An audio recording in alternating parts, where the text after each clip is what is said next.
Hello everyone, welcome to my YouTube channel. I am Neha, your commerce lecturer.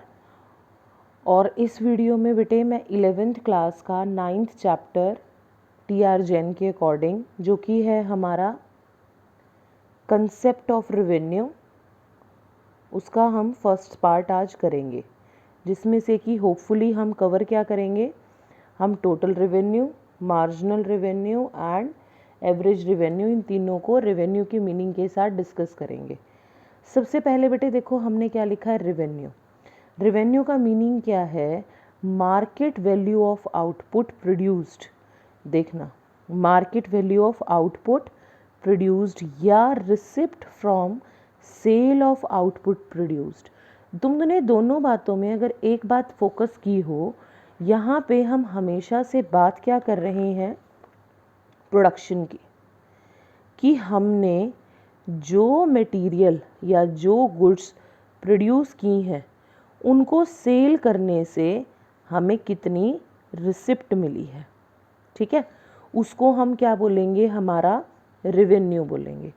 तो दो बात हमने लिखी हैं। सबसे पहली बात मैंने क्या बोली है कि हमारी मार्केट वैल्यू, जो हम लोगों ने यानी जो प्रोड्यूसर ने आउटपुट प्रोड्यूस किया है उसकी मार्केट वैल्यू, या प्रोड्यूसर ने अपने आउटपुट यानी जो आउटपुट सेम उसने प्रोड्यूस किया था, आउटपुट प्रोड्यूस किया था, उसको सेल करने से जो वैल्यू आई, जो रिसिप्ट आई, ध्यान देना, जो रिसिप्ट आई वो हमारा रेवेन्यू बन गया।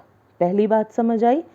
फर्स्ट टॉपिक मैंने अभी तुम्हें क्या बताया है, रेवेन्यू का मीनिंग, जो आप लोगों को अपने नोट्स में लिखना भी है। फर्स्ट पॉइंट हमने क्या किया है, रेवेन्यू का मीनिंग। रेवेन्यू का मीनिंग हमने क्या पढ़ा कि जो सामान, जो गुड्स मैंने प्रोड्यूस की हैं, मैंने मतलब प्रोड्यूसर ने, उसकी मार्केट वैल्यू क्या है, या दूसरा बच्चे जो भी हमने सामान बनाया है, गुड्स प्रोड्यूस की हैं, उसको हम सेल करके कितना रिसिप्ट ले रहे हैं। कंडीशन क्या है, प्रोडक्शन होनी चाहिए हमारी। जिस भी सामान को सेल करके या उसकी वैल्यू को मैं एसरटेन कर रही हूँ, तो सीधी सी बात है बच्चे, मेरा उस गुड्स का प्रोडक्शन होना चाहिए। अब इसका एक बेसिक सा फॉर्मूला हम उठाएंगे, बहुत सिंपल सा फॉर्मूला है। देखो हम सिंपल एग्जांपल लेते हैं।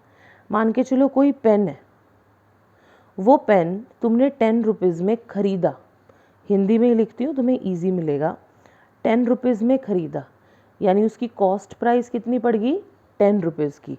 अब तुम्हें मैं कहती हूँ बिज़नेस के तौर पे कि भाई तुम इसे सेल करो, इसे बेचो। तुम क्या कहोगे कि 10 रुपये में मैंने ख़रीदा, 2 रुपये मेरे को लाने के लगे, 3 रुपये मैं चाहता हूँ मैं प्रॉफिट भी कमाऊँ, यानी तुमने इसका प्रॉफिट मान लिया 5 रुपये, ठीक है। अब तुम इसे सेल कितने में करोगे, 15 रुपीज़ में सेल करोगे ना। तो बच्चा यही हमारा रेवेन्यू का फॉर्मूला भी बन गया, जो कि हमारा फॉर्मूला क्या बनता है, देखो रेवेन्यू का सबसे पहला कॉस्ट प्लस प्रॉफिट। यहाँ मैं बात कर रही हूँ कॉस्ट की, सीपी की, कॉस्ट प्राइस की। पहला फॉर्मूला हमारा ये बना। दूसरा फॉर्मूला क्या बन सकता है, अगर यहाँ से मैं तुम्हें ये कहूँ कि मुझे प्रॉफिट का फॉर्मूला बताओ, तो तुम क्या करोगे, रेवेन्यू इधर है, इसको इस साइड ले आओगे, जैसे हम मैथ्स में करते हैं, रेवेन्यू माइनस कॉस्ट। दूसरा क्वेश्चन, हमने यहाँ रेवेन्यू पहले क्यों लिखा है, सिंपल सी बात है। अब देखो ये एग्जाम्पल देखो, 10 रुपये का पेन था, तुमने 15 में बेचा, ज़्यादा बड़ा क्या है, कॉस्ट प्राइस बड़ी है या रेवेन्यू बड़ा है इसका। तुम्हारा आंसर रहेगा मैम रेवेन्यू, जो कि हम 15 रुपये में सेल कर रहे हैं वो बड़ा है। तो बच्चों सीधी सी बात है, मैं मेरा सेलिंग प्राइस यानी रेवेन्यू लूँगी, 15 माइनस कॉस्ट कितनी पड़ी है 10, तो मेरा प्रॉफिट कितना आ गया 5 रुपीज़ का। 3 कंसेप्ट किए हमने अभी तक, रेवेन्यू का मीनिंग किया, हमने रेवेन्यू का फॉर्मूला किया। अब मैं जो तुम्हें बता रही हूँ वो ये है, मैं तुम्हें केसेस बता रही हूँ परफेक्ट कंपटीशन का, परफेक्ट मार्केट या कॉम्पिटिटिव मार्केट। सबसे पहला केस क्या है कि ये मार्केट होती क्या है, what do you understand by perfect market और कॉम्पिटिटिव मार्केट। हमारी ना एक आदत होती है, हम सामान जब मार्केट में ख़रीदने जाते हैं ना तो हम कोशिश करते हैं हम बार्गेनिंग कराएं, पर कुछ बिजनेसमैन बड़े अच्छे खासे होते हैं, वो ये कहते हैं हम बार्गेनिंग करेंगे ही नहीं। ध्यान से समझना, यानी मैंने अगर एक पेन ख़रीदा तो भी उन्होंने 10 रुपये प्राइस बताया। फिर मैंने कहा अच्छा भाई अगर मैं दो पेन ख़रीदूँ तो तुम कॉस्ट क्या लगाओगे, बोला 10 ही लगाऊंगा। फिर वो बोलता है मैम चाहे आप 3 पेन ख़रीद लो तब भी मैं 10 रुपये पर यूनिट के हिसाब से दूंगा, आप 4 पेन ख़रीद लो तब भी मैं 10 रुपये पर यूनिट के हिसाब से दूंगा, आप 5 पेन ख़रीद लो तब भी मैं 10 रुपये पर यूनिट के हिसाब से दूंगा, 6 पेन ख़रीद लो तब भी मैं 10 रुपये पर यूनिट के हिसाब से दूंगा। अब तुम्हें एक चीज़ ध्यान से समझ आनी चाहिए कि मेरी यूनिट इंक्रीज़ हो रही है बट मेरा प्राइस कांस्टेंट है, यानी जो प्रोड्यूसर है उसने बार्गेनिंग नहीं करी, उसने अपने प्राइस को फिक्स रखा। तो ये कौन सी मार्केट बन गई मेरी, परफेक्ट मार्केट या कॉम्पिटिटिव मार्केट। ठीक है, कौन सा केस डिस्कस कर रहे हैं हम केस डिस्कस कर रहे हैं परफेक्ट मार्केट का या कॉम्पिटिटिव मार्केट का, both one as the same thing, जहाँ पे मेरा यूनिट्स फ्लक्चुएट हो रही हैं बट बच्चे जो प्राइस है वो मेरा सेम है। अब तुम्हें पता है रेवेन्यू के चैप्टर में ना हम 3 चीज़ फाइंड आउट करते हैं। एक हम फाइंड आउट करते हैं टोटल रेवेन्यू, एक हम फाइंड आउट करते हैं मार्जिनल रेवेन्यू, और एक हम फाइंड आउट करते हैं एवरेज रेवेन्यू। घूम फिर के हम 3 चीज़ों पे फोकस करेंगे और आज के इस लेक्चर में भी हमने यही पॉइंट करना है। टोटल रेवेन्यू क्या होता है कि जो यूनिट्स में चेंज आया है और जो प्राइस में है उसके बाद मेरा रेवेन्यू टोटल पर यूनिट के बेस पे या फिर जो है टोटल प्रोडक्शन के बेस पे क्या हो रहा है। समझ आया? तो अगर मैं ये कहूँ, देखो 2 वर्ड से मिलके बना है ना टोटल रेवेन्यू, कि मेरे बिजनेस का टोटल रेवेन्यू क्या है। मतलब अगर मैं ये कहूँ, इसको सिंपल सी भाषा में मैं तुम्हें समझाऊँ कि अगर मैं टोटल आउटपुट अपना सेल कर रही हूँ तो मुझे रेवेन्यू कितना हो रहा है, इसका सिंपल सा फॉर्मूला होता है। देखो इसका फॉर्मूला हमारा क्या है, प्राइस मल्टीप्लाइड बाय क्वांटिटी या फिर यूनिट्स। ठीक है, सिंपल, क्योंकि मुझे टोटल निकालना है ना। तो अब देखो 1 multiply by 10 10, 2 multiply by 10 20, 3 multiply by 10 30 and so on 40 50 60। Total revenue क्या हुआ मेरा कि हमें जो मनी रिसीव हो रही है, जो मनी मैं रिसीव कर रही हूँ वो मैं टोटल आउटपुट को सेल करके, हमारा जो टोटल आउटपुट है इसको सेल करके मैं कितनी मनी रिसीव कर रही हूँ। देखो तुमने 10, मैं मतलब प्रोड्यूसर, यहाँ पे 10 रुपये में तुमने एक पेन खरीदा, कितने रुपए पे किए तुमने, प्रोड्यूसर को कितना रिसीव हुए 10 रुपीज़। 10 रुपये के हिसाब से 2 पेन तुम्हें प्रोड्यूसर को रिसीव हुए तो कितने पैसे रिसीव हुए 20। 10 के हिसाब से 3 पेन के हिसाब से 30, 10 के हिसाब से 4 पेन के according 40। So this is mine total revenue, जिसका फॉर्मूला क्या बना, price multiplied by quantity. Done, formula भी समझ लिया, कैलकुलेट कैसे करना है हमने वो भी समझ लिया। अब हम पढ़ेंगे मार्जिनल रेवेन्यू। मार्जिनल रेवेन्यू ना बड़ा सीधा सा कंसेप्ट है, इसको बहुत सिंपल लैंग्वेज में अगर हम पढ़ते हैं बच्चों, so just the focus point is that what is the change in total revenue. ये मैंने जो ऐसे बनाया ना, ये दिस इज माइन डेल्टा, क्या बोलते हैं इसे, डेल्टा। और डेल्टा का मतलब होता है चेंज, कि मेरे टोटल रेवेन्यू में कितना चेंज आया है। समझ आ रही है बात, कि मेरे टोटल रेवेन्यू में जो चेंज आया है उसको हम यूनिट्स के इंक्रीज़ होने से या किसी भी मोटिव से, उसको हम मार्जिनल रेवेन्यू कहते हैं। देखो हमारी हर यूनिट बढ़ रही है, यूनिट के इंक्रीज़ होने से देखो टोटल रेवेन्यू में चेंज आ रहा है, क्योंकि प्राइस तो कांस्टेंट है। अब ये चेंज कितना आ रहा है और कैसे आ रहा है, वो हमारा मार्जिनल रेवेन्यू है। एक्चुअली में इसका जो असलियत में फॉर्मूला होता है बच्चों, वो होता है हमारा delta total revenue divided by delta quantity या यूनिट्स प्राइस। ठीक है, अब हमारे पास यहाँ पे ये चीज़ तो सेम है। ठीक है, हम सिंपल सी भाषा में हम समझें इसे, चेंज इन टोटल रेवेन्यू। अब देखो फर्स्ट की अगर मैं बात करूँ, इससे प्रीवियस क्या हमारे पास कोई डाटा है? नहीं है, तो हम क्या मानेंगे कि हमारा इससे पहले ज़ीरो चेंज होगा। इस वजह से मेरा मार्जिनल रेवेन्यू कितना हो गया? 10। क्यों? क्योंकि इससे पहले मेरे पास कोई भी फिगर नहीं है। सिमिलरली 20 माइनस 10, ठीक है, 20 माइनस 10 कितना हो गया?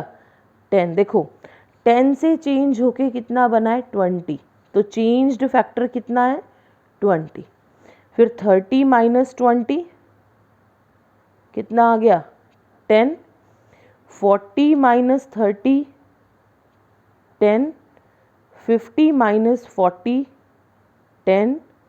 60 माइनस 50 10।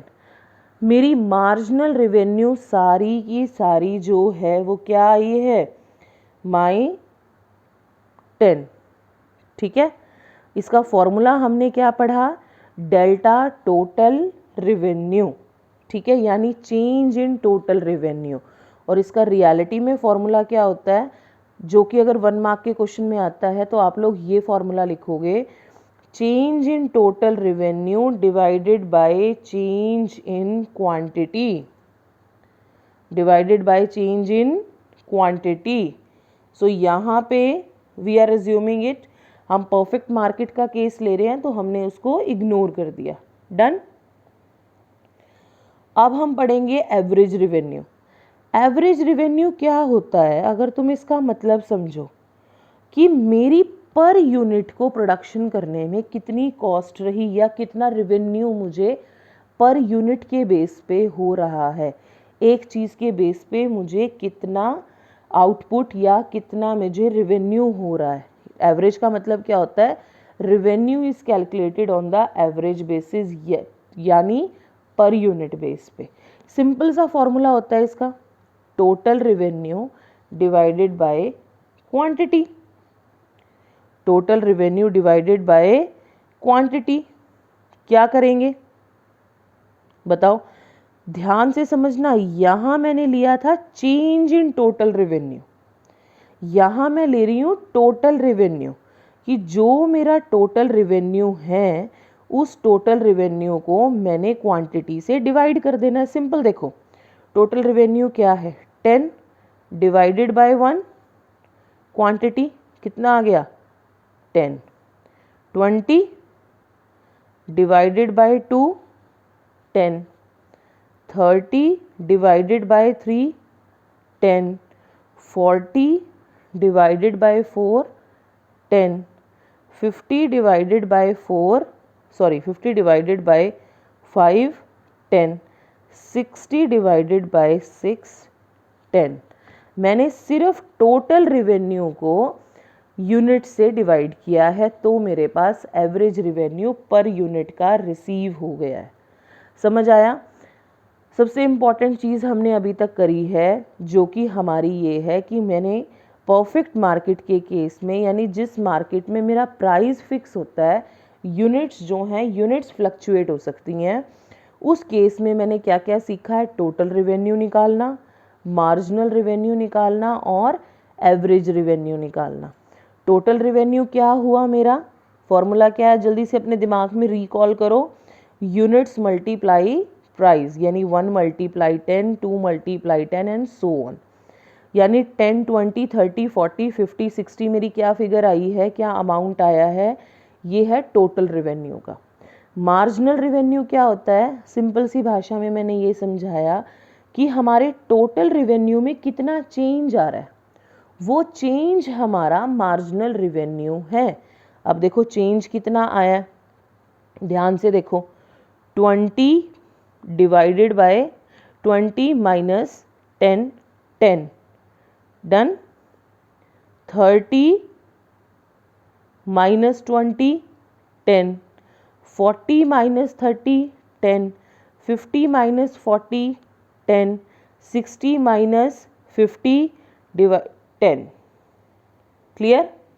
ये हमारा क्या है, this is our total marginal revenue की हर एक आउटपुट यानी प्रोडक्शन बढ़ने पे मेरा रेवेन्यू कितना हो रहा है।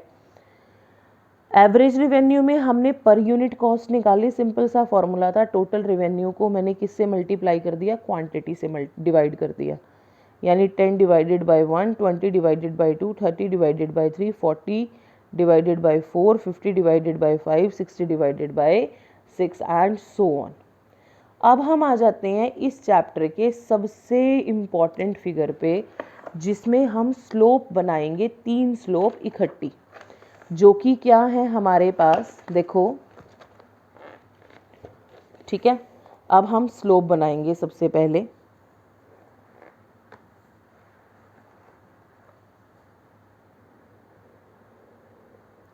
ये देखो, ठीक है, नाउ इट इज क्लियर। ये मेरा एक्स एक्सिस, ये वाई एक्सिस, ठीक है, ये 0। एक्स एक्सिस पे हम हमेशा हमारी यूनिट्स को रखते हैं, क्या रखते हैं, यूनिट्स को। हमारी यूनिट क्या है, 1 2 3 4 5 6 एंड सो ऑन। हमने क्वेश्चन में कितने तक लिए हैं, 6 तक लिए। उसके बाद अब हम जो ये वाई एक्सिस है, इसी पे ही टोटल रेवेन्यू को, मार्जिनल रेवेन्यू को और एवरेज रेवेन्यू को, हम इन तीनों को ड्रॉ करेंगे। टोटल रेवेन्यू भी, मार्जिनल रेवेन्यू भी और हमारा एवरेज रेवेन्यू भी, ठीक है। यूनिट्स लिख ली और हमने टोटल रेवेन्यू लिख दिया। अब यहाँ पे तुम देखो क्वेश्चन में मेरा टोटल रेवेन्यू कितना जा रहा है, 1 पे 10, 2 पे 20, 3 पे 30, 4 पे 40, 5 पे 50, 6 पे 60। बनाए हम स्लोप सबसे पहले टोटल रेवेन्यू की, देखो 10 20 30 40 50 60, 10 20 30 40 50 60, 1 पे 10, 2 पे 20, 3 पे 30, 4 पे 40, 5 पे 50, 6 पे 60, 6 पे 60। अब यहाँ पे अगर मैंने टोटल रेवेन्यू ड्रॉ किया तो तुम देखो ये कुछ ऐसा बनेगा मेरा टोटल रेवेन्यू, यानी टोटल रेवेन्यू जो हमारे पास है वो कांस्टेंट इंक्रीज में है, कांस्टेंट इंक्रीज, ठीक है, ना वो कनकेव बना रहा ना वो कन्वेक्स बना रहा, वो कांस्टेंट तरीके से बढ़ रहा है। 1 पे 10, 2 पे 20, 3 पे 30, 4 पे 40, 5 पे 50, 6 पे 60, ठीक है। अब इसी स्लोप में मुझे मार्जिनल रेवेन्यू और एवरेज रेवेन्यू दोनों निकालने हैं। अब ध्यान से समझना तुम लोग, देखो मेरे पास मार्जिनल रेवेन्यू भी 10 10 है, एवरेज रेवेन्यू भी 10 10 है। ध्यान से देखेंगे, 1 के केस में 10, 2 के केस में भी हमारा 10, 3 के केस में 10, 4 के केस में 10, 5 के केस में 10, 6 के केस में 10। ये मेरी क्या लाइन बन गई, मार्जिनल रेवेन्यू की। अब हम एवरेज रेवेन्यू ड्रॉ करेंगे ना, वो भी यही बनेगा। इस केस में इसके डायग्राम ड्रॉ करने में मेरा मार्जिनल रेवेन्यू भी यही ड्रॉ हो रहा है और एवरेज रेवेन्यू भी यही ड्रॉ हो रहा है, क्योंकि वो 1 पे 10 है, 2 पे 20 10 है, 3 पे भी 10, 4 पे भी 10, 5 पे भी 10, 6 पे भी 10। तुम ध्यान दो, परफेक्ट कंपटीशन के केस में टोटल रेवेन्यू तो हम बना चुके हैं, मार्जिनल और एवरेज सेम है, मेरा प्राइस भी सेम है यहाँ पे। यानी मेरे पास परफेक्ट मार्केट में 3 चीज़ सेम आ रही हैं, प्राइस, मार्जिनल रेवेन्यू और एवरेज रेवेन्यू। तो सिमिलर बेसिस पे बच्चों देखो हम ये स्लोप कह सकते हैं कि इस स्लोप के हिसाब से मेरा मार्जिनल रेवेन्यू, एवरेज रेवेन्यू और प्राइस तीनों की तीनों चीज़ मेरी क्या है, इक्वल है। क्या है मेरे पास, तीनों की तीनों चीज़ मेरे पास इक्वल है। क्लियर? इसको बोलेंगे क्या हम, this is horizontal to x axis. Horizontal मतलब देखो इक्वल जा रहा है ना मेरे एक्स एक्सिस के, सो मतलब this is horizontal to x axis. आज के लेक्चर में सिर्फ मैंने इतनी 3 ही चीज़ बतानी थी आप लोगों को। आप इन्हें करो, इस स्लोप को बड़े अच्छे से नीट एंड क्लीन ड्रॉ करो। कोई प्रॉब्लम रहती है तो आप मेरे से डिस्कस करो। ओके, थैंक यू बच्चे।